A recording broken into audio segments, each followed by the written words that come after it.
All right, so the first thing we need to do is we need to enumerate. We need to know what we're attacking. So I like to start off with the Nmap Scan, and an Nmap Scan is going to tell us what ports or services are running on that machine. So these are the flags that I like to use. I like to use the -A flag, and the -A flag is going to do an operating system scan. It's going to do a version scan, which is going to get the version of the services that are running, and it's going to run basic scripts. I also like to use the --open flag. So the --open flag is only going to run the -A flag on the ports that are actually open, making the scan run a lot quicker. And then the last flag that I like to use is the -on flag. So the -on flag is going to save the Nmap scan results into a file called nmap_scan.txt. All right, so now that the scan is finished, we can interpret the results. And looking at these ports that are open, I can immediately tell that this is a domain controller and we are in an Active Directory environment. So we have port 53 open, which is DNS. So that tells me that this server is also acting as a DNS server. We also have port 88 open, which is Kerberoasting, and this is almost exclusively open on domain controllers. And this server is also running LDAP on port 389. So LDAP stands for Lightweight Directory Access Protocol, and this is almost exclusively ran on domain controllers. We have port 445 open, which is SMB. So we also have port 1433 open, which is just Microsoft SQL Server. And if we scroll down right here, we can actually see information about the domain. So we have our FQDN, which is breachdc.breach.vo. We also have the domain name, as well as the NetBIOS computer name. And whenever you're testing Active Directory environments, these entries will need to be added into your etc host file. We also have port 3389 open, which is just RDP. And then we also have port 5985 open, which is NRM. So now that we know that this is a domain controller, we can now test for Active Directory based attack paths. So things like Kerberoasting, ASREP roasting, password sprays. So these are all kind of things that you would do within an Active Directory environment.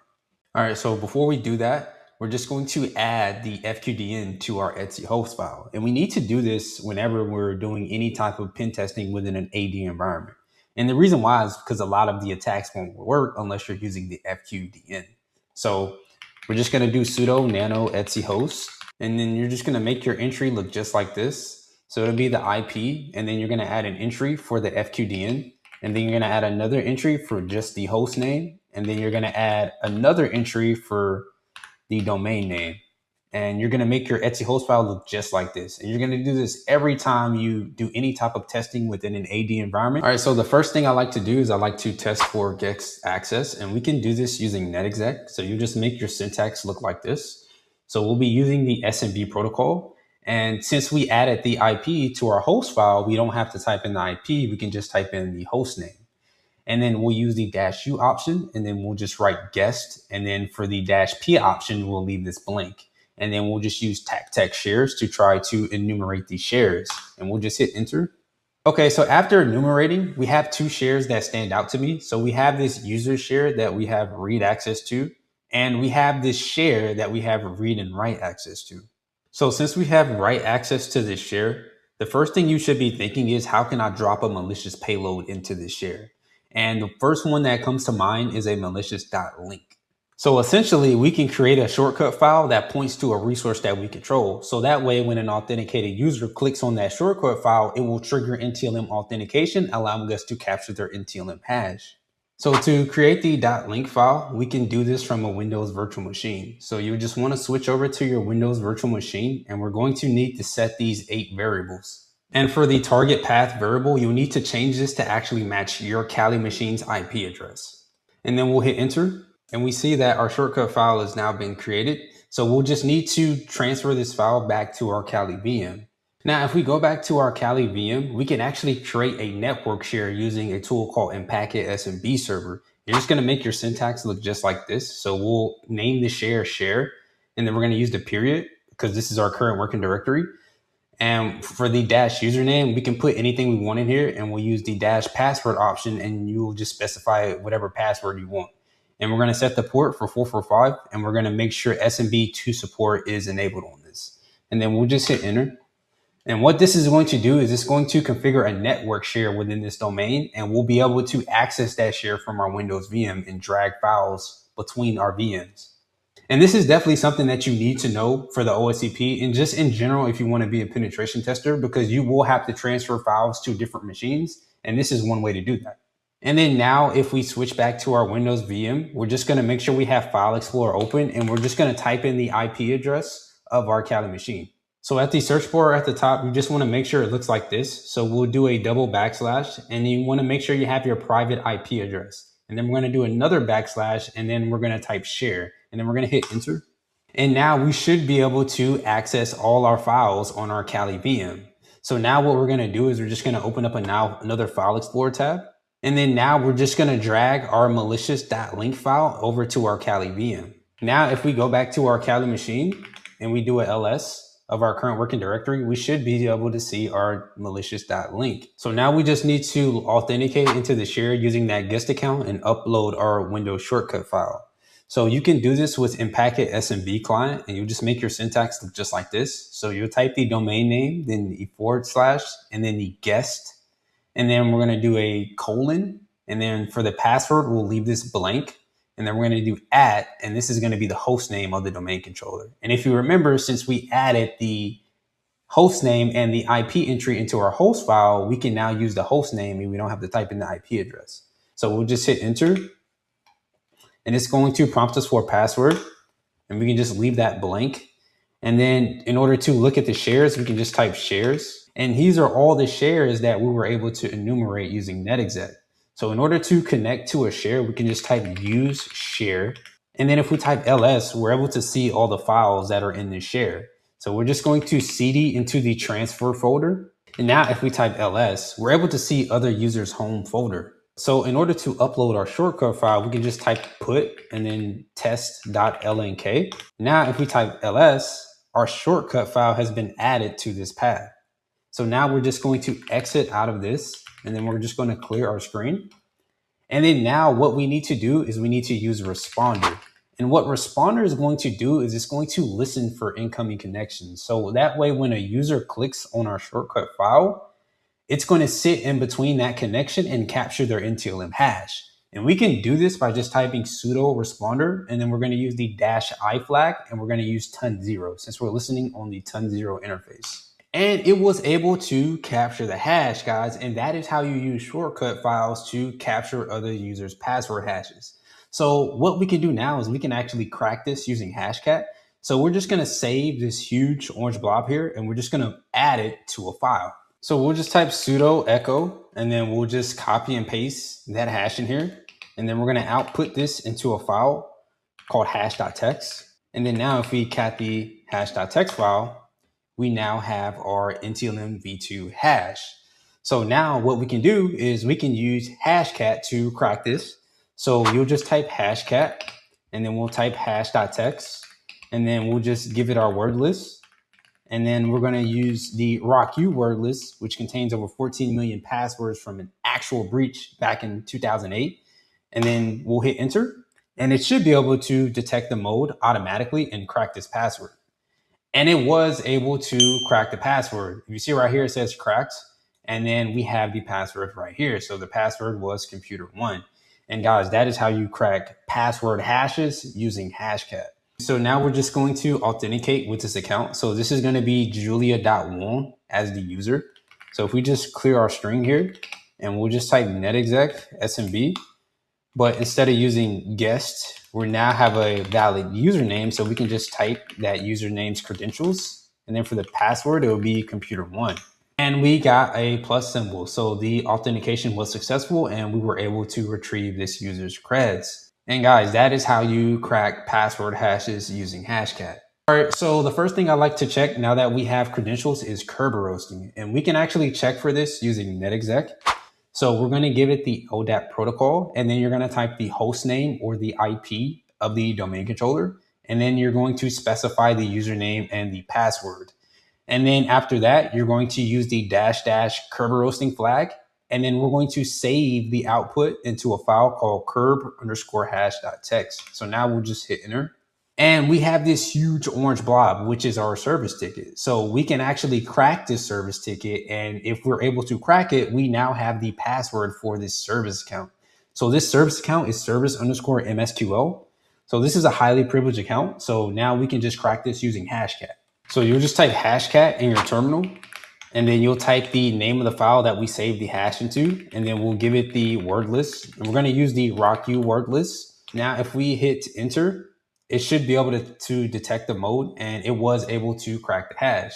So the password was trust no one. So we now have the credentials for the MSQL service account, and that is how you crack service account passwords using Kerberoasting. So now that we have credentials for the MSQL service account, we can now connect to the MySQL service on this domain controller. Because if we remember from our Nmap scan, port 1433 was open. So we'll just connect. And now whenever I connect to a MSQL service, the first thing I like to check is to see if I can enable XP_command shell. So this feature within MSQL will allow us to run system commands from the MSQL service itself. So we can actually do this by just typing enable_XP_command shell. And if we see right here, the user does not actually have permission to perform this action. However, there is a workaround for this. So we can do what's called a silver ticket. So a silver ticket allows us to request a service ticket as the administrator user. We could then use that service ticket to access the MSQL service with elevated privileges. From there, we'll then be able to enable XP command shell and then run system commands. And the service ticket was saved in the administrator.cache folder. So now we're just going to set an environment variable that points to our newly generated service ticket. And then now we're just going to access the MSQL service again, but instead of supplying a username and password, we're going to use the -k flag. And this is going to use that service ticket that we generated. And now if we type enable XP_command shell, it should work. So now we can actually run system commands by just typing XP_command shell. And then if I type who am I, and it returns service_MSQL. So we were able to run system commands using that forged administrator ticket. All right, so now that we have remote code execution, we can actually abuse this to get a shell. All right, so we're gonna navigate to this website called RevShell Generator. So the actual link is revshells.com. And you're gonna put in the IP of your Cali IP address. And then for the port, we're gonna use 443. And then you wanna make sure you select PowerShell number 3, base 64. And then for the actual shell type, we're gonna use PowerShell. And we're just gonna copy and paste this entire base 64 blob. So now if we navigate back to our terminal, you're just gonna open up a new session, and we're just gonna type netcat-lvmp443. And this is going to listen on port 443 on our Kali machine. So now if we go back to the MSQL service, we're just gonna type XP_command shell. And then we're gonna copy and paste that base 64 encoded text in here. Now if we hit enter and we go back to our listener, we see we have a connection that was made from the domain controller to our Kali machine on port 443. We type who am I am service_MSQL. So whenever I get a shell on a machine, the first thing I like to do is I start looking for ways that I can escalate my privileges. So the first thing I like to do is I like to run the whoami/all command. And this is going to show us all the current privileges that our user has. So this is going to show us all the groups that we are a part of. And it's also going to show us all our token privileges. And if we look at the bottom here, we have this privilege assigned to us. It's called the SE impersonate privilege. So with the SE impersonate privilege, we can essentially impersonate any privileged user or process that's currently running on the system. And one of the attacks that we can use to abuse this privilege is called the potato attack. All right, so if we navigate to this GitHub repository, we can actually clone this repository that contains the script that we need to abuse this privilege. So you'll just copy and paste the URL. And then we'll go back to our Kali terminal. And then we're just gonna clear out this screen. You'll just type git clone, and then you'll paste the repository link.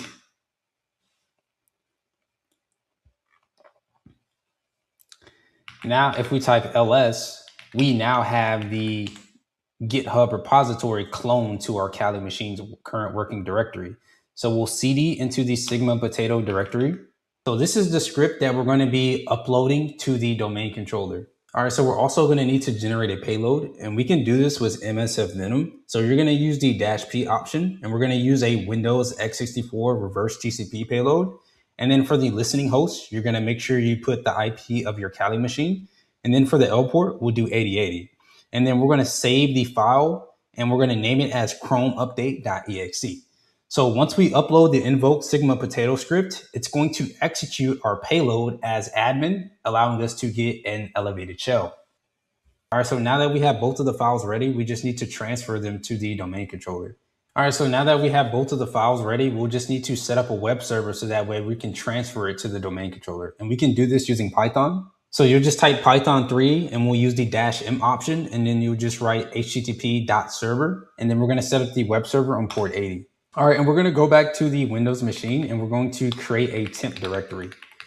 And the reason why we do this is because you always want to save all your malicious files in a single location, so that way it's easy to remove them after the engagement or the test is done.